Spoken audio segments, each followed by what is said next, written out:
একসময় নিজস্ব প্রতিরক্ষা ব্যবস্থার জন্য সীমিত পরিসরে ড্রোন তৈরি করত ইরান, কিন্তু সেই ঘরোয়া উদ্যোগই এখন পরিণত হয়েছে বৈশ্বিক সামরিক বাজারের সবচেয়ে আলোচিত সাফল্যের একটিতে। উন্নত প্রযুক্তির জটিলতায় না গিয়ে কম খরচে কার্যকর, নির্ভরযোগ্য এবং সহজে উৎপাদনযোগ্য ড্রোন তৈরি করে ইরান এমন একটি অবস্থান তৈরি করেছে, যা এখন শক্তিশালী প্রতিদ্বন্দ্বী পশ্চিমা ও রুশ প্রযুক্তিও উপেক্ষা করতে পারছে না। গত এক দশকে ইরানের ড্রোন শিল্পের অগ্রগতি বিশ্লেষকদেরও বিস্মিত করেছে। বাণিজ্যিকভাবে সহজলভ্য যন্ত্রাংশ এবং সরল নকশা ব্যবহার করে দেশটি একের পর এক এমন ড্রোন তৈরি করছে যেগুলো যুদ্ধক্ষেত্রে ব্যাপকভাবে মোতায়েন করা যায়, খরচ কম এবং রক্ষণাবেক্ষণও সহজ।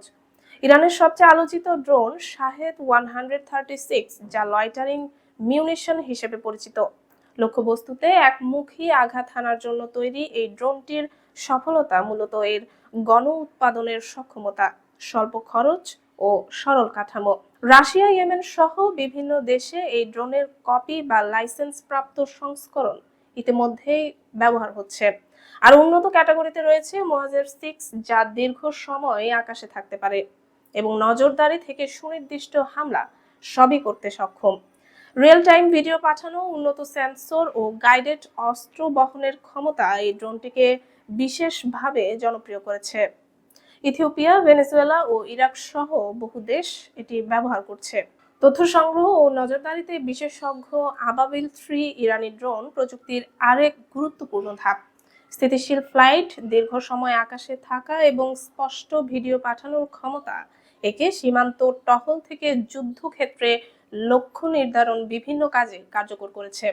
সিরিয়া ও সুদান সহ অনেক জায়গায় এই ড্রোন সফলভাবেই ব্যবহৃত হচ্ছে। আজ আফ্রিকা, দক্ষিণ আমেরিকা, মধ্যপ্রাচ্য থেকে পূর্ব ইউরোপ বিভিন্ন দেশের হাতে ইরানি ড্রোন দেখা যায়। কম খরচে কার্যকর সামরিক সমাধান পাওয়ায় অনেক রাষ্ট্র পশ্চিমা বা রুশ প্রযুক্তির পরিবর্তে ইরানের দিকেই ঝুঁকছে।